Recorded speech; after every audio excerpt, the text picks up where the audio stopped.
नमस्कार दोस्तों, स्वागत है आपका द ग्राउंड रिपोर्ट में। मैं हूं समीर आत्मज मिश्र। अमेरिका के राष्ट्रपति डोनाल्ड ट्रंप जिस तरीके से भारत के खिलाफ लगातार बयानबाजी कर रहे हैं, तमाम अपमानजनक बयान दे रहे हैं, टैरिफ उन्होंने 25% एक्स्ट्रा टैरिफ की घोषणा कर दी है, पेनाल्टी की बात कर रहे हैं कि रूस से अगर हम तेल आयात करते हैं तो हमारे ऊपर पेनाल्टी लगेगी। इस तरह की वो लगातार बातें कर रहे हैं और सीज फायर का दावा कर रहे हैं। भारत सरकार की ओर से कोई जवाब भले न मिल रहा हो, प्रतिक्रिया न जताई जा रही हो, लेकिन भारत सरकार ट्रंप के इन बयानों से मुश्किल में नजर आ रही है और ये मुश्किलें उसकी बिल्कुल साफ तौर पर दिखाई पड़ रही हैं। संसद में जिस तरह से इस पर चर्चा हुई, ऑपरेशन सिंदूर पर, ट्रंप के बयान पर, खामोश रहे प्रधानमंत्री से लेकर और जितने भी मंत्री हैं, किसी ने ये नाम नहीं लिया कि डोनाल्ड ट्रंप ऐसा क्यों कह रहे हैं और सरकार उस पर कोई प्रतिक्रिया क्यों नहीं दे रही है, उनको सख्ती के साथ क्यों नहीं उनको जवाब दे रही है। कोई जवाब इसका नहीं मिला। 2 दिन की चर्चा लोकसभा में भी हुई, राज्यसभा में भी हुई, संसद के दोनों सदनों का इतना समय बर्बाद हुआ और उसके बाद से ट्रंप लगातार उनके बयान और की जो दावे हैं वो लगातार आते चले जा रहे हैं। अब इधर बीच तो वहां पर पूरी तरीके से दिखाई पड़ गया सरकार का, वो भले ही पिछले 75-77 सालों का इतिहास वो बताते रहे, जितने भी नेता बोलने वाले रहे, खुद प्रधानमंत्री नरेंद्र मोदी भी, लेकिन पब्लिक ये समझती है कि आपके पास ट्रंप जो कुछ भी कह रहे हैं उसका कोई जवाब नहीं है और आपकी मजबूरी रही कोई ना कोई, जिसकी वजह से ट्रंप के आगे आप झुक गए, ट्रंप के दबाव के आगे झुक गए, ट्रंप के डर के आगे झुक गए और वो बार बार अगर ऐसा कह रहे हैं तो आपके पास उसका जवाब देने के लिए भी एक हिम्मत नहीं है, इसलिए कि कहीं ना कहीं आपकी नस फंसी हुई है। निश्चित तौर पर यह आरोप विपक्ष अगर लगा रहा है तो उसमें इसका एक सच्चाई दिखाई पड़ रही है, क्योंकि अगर आपके पास जवाब होता तो आप जवाब देते, लेकिन आपके पास जवाब नहीं है। खैर, वहां से फेस सेविंग करने के बाद ऐसा उनको लग रहा है, प्रधानमंत्री नरेंद्र मोदी हो, सरकार हो, कि शायद उन लोगों ने फेस सेविंग कर ली, लेकिन पब्लिक में जो एक इसको लेकर एक ओपिनियन बन रहा है वो बिल्कुल स्पष्ट है कि भाई आप क्यों नहीं जवाब दे रहे हैं ट्रंप की। बार बार अगर ऐसा कह रहे हैं ट्रंप, ठीक है, उनकी हिम्मत की बात हम नहीं करेंगे, अमेरिका बड़ा देश है, सारी चीज़ें हैं, हमसे उनकी इकॉनमी ज़्यादा है, सब कुछ है, लेकिन इसका मतलब ये थोड़ी है कि हमारी संप्रभुता उनके आगे गिरवी रख दी जाएगी। वो ये दावा करेंगे कि हम किसके साथ व्यापार करें, किसके साथ युद्ध करें, किसके साथ युद्ध न करें, किसके साथ कौन सा व्यापार करें।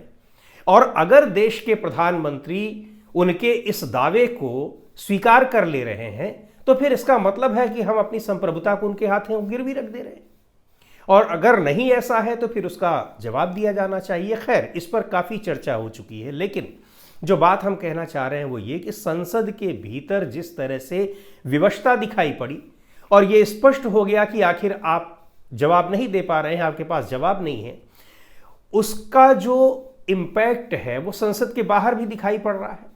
और सबसे महत्वपूर्ण बात यह कि पब्लिक के बीच में ये स्पष्ट हो गई है बात कि क्या कुछ है, दाल में ज़रूर काला है। लेकिन अब सरकार दूसरे मोर्चे पर बहुत ज़बरदस्त तरीके से घिरी दिखाई पड़ रही है एनडीए के घटक दलों के भीतर। जेडीयू अभी क्या फैसला लेगी, चूंकि बिहार में चुनाव है आने वाले दिनों में, एसआईआर को लेकर वहां घमासान मचा ही हुआ है। वोटर लिस्ट में जिस तरीके से परिवर्तन कर दिया गया है, 65 लाख मतदाताओं को निकाल बाहर कर दिया गया है मतदाता सूची से। एनडीए के घटक दल, वहाँ जेडीयू में भी काफ़ी नाराज़गी है उसको लेकर और एनडीए के कुछ दूसरे घटक दलों में भी नाराज़गी है। सतह पर भी जेडीयू की नाराज़गी तो दिखाई पड़ने लगी है, जेडीयू के सांसद और विधायक खुलेआम बोल रहे हैं इसके खिलाफ। लेकिन अब ट्रंप को लेकर जिस तरह से तेलुगु देशम पार्टी के नेता चंद्रबाबू नायडू का बयान आ रहा है, और चंद्रबाबू नायडू अब ये देख रहे हैं कि ट्रंप जिस तरीके से 25% का उन्होंने एक अतिरिक्त टैरिफ लगाया है, उसका उनके राज्य के किसानों को किस तरह से नुकसान होना है।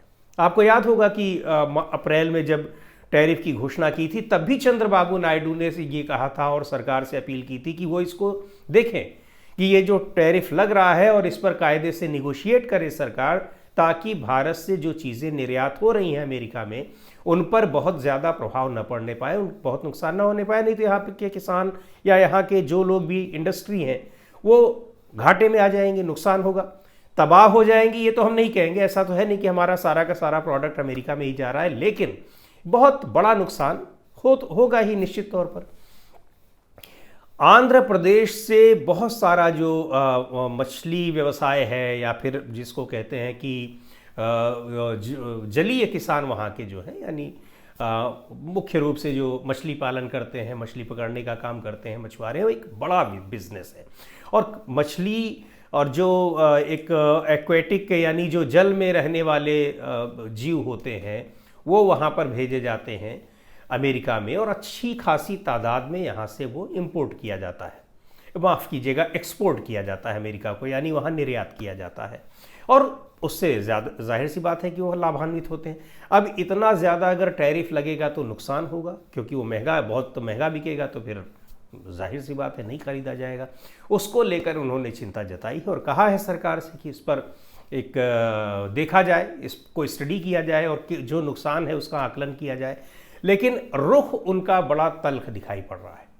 आपको याद होगा कि SIR को लेकर बिहार में जो SIR चुनाव आयोग ने किया है उस पर भी आपत्ति जताई थी, और एक डेलीगेशन गया था चुनाव आयोग से मिलने के लिए, और उनको ये कहा, साफ तौर पर बता दिया कि आंध्र प्रदेश में इस तरह का कोई SIR आप लागू नहीं करेंगे, और जब लागू आपको करना होगा तो विधानसभा चुनाव से ठीक पहले नहीं करेंगे जैसे आप बिहार में कर रहे हैं, साल 2 साल पहले करेंगे, और इस प्रक्रिया के लिए आप पूरा समय निकालेंगे। ऐसा नहीं होगा कि आपने किया है और महीने भर के भीतर आपने लोगों से कहा कि जल्दी जल्दी फॉर्म भरा करो और आप लिस्ट निकाल दें। बहुत ही कड़े शब्दों में चुनाव आयोग से उन लोगों ने अपनी आपत्ति दर्ज कराई थी और कहा था कि आंध्र प्रदेश के विधानसभा चुनाव से पहले इसको अगर कराना भी है तो पहले राजनीतिक दलों से इस पर कंसल्टेशन करना जरूरी होगा। ये अपनी उन्होंने बात रखी थी चुनाव आयोग के सामने, और चुनाव आयोग ने इस पर सहमति जताई थी। एक डेलीगेशन गया हुआ था। वक्फ संशोधन बोर्ड पर भी तेलुगु देशम पार्टी ने रुख सख्त किया है और कुछ संशोधनों पर मजबूर किया सरकार को। लेकिन इस मुद्दे पर अब जिस तरीके से यहाँ ट्रंप की जो बयानबाजी है और ट्रंप की जो एक भारत को लेकर एक अजीब सी उनके जो फैसलों में दिखाई पड़ रहा है कि ट्रंप की सोच को दिखा रही है, बिल्कुल बदला हुआ मामला, उसको लेकर अब तल्खी तेलुगु देशम में तेज हो रही है। और सीधे तौर पर यह निशाना प्रधानमंत्री के ऊपर है कि भाई आप क्यों नहीं कंट्रोल कर रहे हैं, हम किस तरीके से उनके साथ निगोशिएट कर रहे हैं, वो जो चाह रहे हैं वही हो जा रहा है। तो अब इस मुद्दे पर सरकार में बने रहने का खतरा साफ दिखाई पड़ रहा है, क्योंकि 16 सांसद हैं तेलुगु देशम पार्टी के पास, जनता दल यूनाइटेड के पास भी 12 सांसद हैं। बिहार में देखा जाए तो लगभग 20 सांसदों का समर्थन बिहार में सीधे सीधे एनडीए को मिला हुआ है। 12 सांसद उनके हैं और 5 सांसद जो हैं वो एलजेपी के हैं, और इधर 16 सांसद तेलुगु देशम पार्टी के हैं। तो ये 16 सांसद और वहाँ पर बिहार के अगर 20 सांसदों को ले लिया जाए तो ये 36 सांसद, 35-36 सांसद बहुत महत्वपूर्ण हैं सरकार के लिए, क्योंकि 240 सीटें हैं, यानी 240 सांसद लोकसभा में भारतीय जनता पार्टी के पास हैं। 22 सांसदों की ज़रूरत उसको बहुमत के लिए है, माफ़ कीजिएगा 32 सांसदों की ज़रूरत, यानी 272 का आंकड़ा पाने के लिए। यानी ये अगर चले जाते हैं और इस समय उसके पास जो सीटें हैं, यानी एनडीए में जितने लोग टोटल शामिल हैं उनकी संख्या है 293। लेकिन अगर ये 30-35 सांसद अगर सरकार से अलग हो जाते हैं तो ये बहुत बड़ा झटका होगा, और तेलुगु देशम पार्टी के ऊपर बहुत कुछ निर्भर करता है कि अगर उसने समर्थन वापसी जैसा कोई फैसला ले लिया। और जिस तरह से प्रधानमंत्री नरेंद्र मोदी की स्थिति ट्रंप को लेकर, सीज फायर को लेकर, अब वो घिरे हुए हैं किस तरह से पूरे कि उन्होंने देश के आत्मसम्मान को भी एक तरह से धता बता दिया है। और आरोप यही लग रहे हैं कि उनको क्या ऐसी ज़रूरत है, किसके व्यापार को बचाना है, किसकी वजह से वो इतना बड़ा फैसला ले रहे हैं जो देश के न सिर्फ राजनीतिक और आर्थिक हितों के विपरीत जा रहा है, बल्कि देश की संप्रभुता को नुकसान पहुंचाने वाला है। तो इस मुद्दे पर वो अपनी पार्टी के भीतर भी घिरे हुए हैं और उन पर सवाल उठ रहे हैं। हालांकि खुलकर तो कोई बात नहीं कही जा सकती। दूसरे इस मुद्दे पर जिस तरह से नए उपराष्ट्रपति के चुनाव की अधिसूचना तो जारी हो गई है, लेकिन ये नया उपराष्ट्रपति प्रधानमंत्री नरेंद्र मोदी अपनी पसंद का नहीं बना पा रहे हैं। कल दोपहर में प्रधानमंत्री ने राष्ट्रपति से मुलाकात की, उसके बाद शाम को गृह मंत्री अमित शाह भी मिले हैं और उनकी तस्वीरें जारी हुई हैं। बहुत सारे कयास लग रहे हैं, लेकिन जो खबरें हैं वो ये हैं कि आरएसएस के भीतर प्रधानमंत्री नरेंद्र मोदी के रिटायरमेंट की बातें अब तेजी से चलने लगी, क्योंकि 17 सितंबर को वो भी 75 साल के होंगे और आरएसएस चाह रहा है कि वो 75 साल के ऊपर फिर वो प्रधानमंत्री के पद पर न रहें। और आरएसएस ही नहीं, भारतीय जनता पार्टी के भीतर भी तमाम लोग ये चाह रहे हैं। लेकिन सबसे बड़ी समस्या यह है कि जो सेकेंड लाइन लीडरशिप है, किसको दूसरे नंबर पर कौन है, वो एक अलग मुद्दा है। लेकिन प्रधानमंत्री पर ये दबाव तो बन ही रहे थे। इधर भी जिस तरीके से ट्रंप का मामला आया है, उससे ये दबाव और भी ज़्यादा बढ़ गया और प्रधानमंत्री की स्थिति संसद में जिस तरह से विपक्ष के सामने कमज़ोर दिखाई पड़ रही है, वो उनकी अपने पार्टी के भीतर भी और ख़ास तौर पर जो उनका मूल संगठन है यानी आरएसएस, उसके भीतर भी उनको इस मुद्दे ने काफ़ी कमज़ोर किया है। उपराष्ट्रपति पद के चुनाव पर कि किसको बनाया जाएगा, उम्मीदवार किसको बना सकते हैं, चूँकि उसमें बिना सहमति के और बिना बातचीत के पूरी तरह से अब उसमें इतनी सदस्य संख्या नहीं है कि मनमर्जी चला लेंगे, अपने मनमाफिक किसी को बना लेंगे।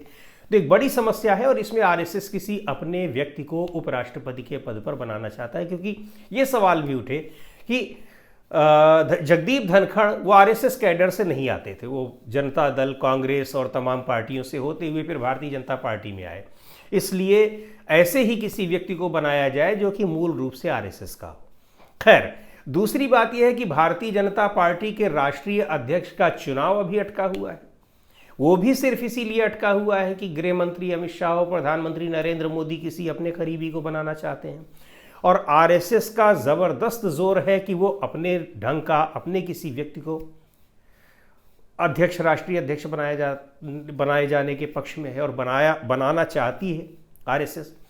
दूसरी बात यह है कि आरएसएस एक और नाम पर बहुत रिजिड है, जैसी खबरें आ रही हैं, सुनने में आ रहा है, और वो नाम है संजय जोशी। और संजय जोशी अगर अध्यक्ष के बनने की उम्मीदें तो कम है, लेकिन उनको कम से कम महासचिव के पद पर आरएसएस ज़रूर बैठाना चाहती है। और अगर वो आरएसएस महासचिव के पद पर बैठ गए भारतीय जनता पार्टी में, तो ये प्रधानमंत्री नरेंद्र मोदी के लिए बहुत बड़ा झटका होगा। तो ये सारी चीज़ें ये दिखा रही हैं कि और हालांकि अभी कुछ तय नहीं हुआ है, और तय नहीं हुआ है इसीलिए नहीं हुआ है कि ये सारे घटनाक्रम वहाँ पर उसके भीतर हो रहे हैं, भारतीय जनता पार्टी और आरएसएस के बीच में। और इन सब पर भारी पड़ रही है डोनाल्ड ट्रंप की भारत के खिलाफ जिस तरह से बयानबाजियां हैं, और सीधे प्रधानमंत्री नरेंद्र मोदी को एक तरह से टारगेट करते हुए एक तरह से वो इनको इंड्यूस कर रहे हैं कि कुछ बोलें, और जानबूझकर तंज कस रहे हैं, टॉन्ट कर रहे हैं कि यहाँ पर हंगामा मचे, उसको लेकर घिरे हुए हैं। लेकिन हंगामा मच रहा है, सारी बातें हो रही हैं, विपक्ष घेर रहा है, पर अगर ट्रंप के बयानों में सच्चाई नहीं है तो फिर उसका जवाब क्यों नहीं दिया जा रहा है, ये बड़ा सवाल है। अगर जवाब दे दिया जाए कि ट्रंप झूठ बोल रहे हैं तो एक लाइन में वो पूरा मैटर खत्म हो जाएगा, लेकिन प्रधानमंत्री नरेंद्र मोदी ये बात नहीं कह पा रहे हैं, और यही वजह है कि उनके ऊपर अब उनकी पार्टी और उनके संगठन का भी दबाव चारों तरफ से पड़ रहा है। और इधर बीच अब 75 साल की उम्र भी उनकी पूरी हो रही है।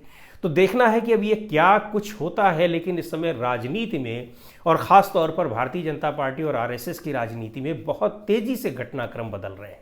आने वाले दिनों में बहुत कुछ होने की संभावना दिखाई पड़ रही है। आज के इस वीडियो में इतना ही। अगले वीडियो में फिर मिलेंगे एक नए विषय के साथ, एक नए मुद्दे के साथ। द ग्राउंड रिपोर्ट के यूट्यूब चैनल को आपने अब तक सब्सक्राइब न किया हो तो ज़रूर कर लें। हमारे वीडियोज़ को लाइक करें, शेयर करें और अपने सुझाव भी हमें ज़रूर भेजें।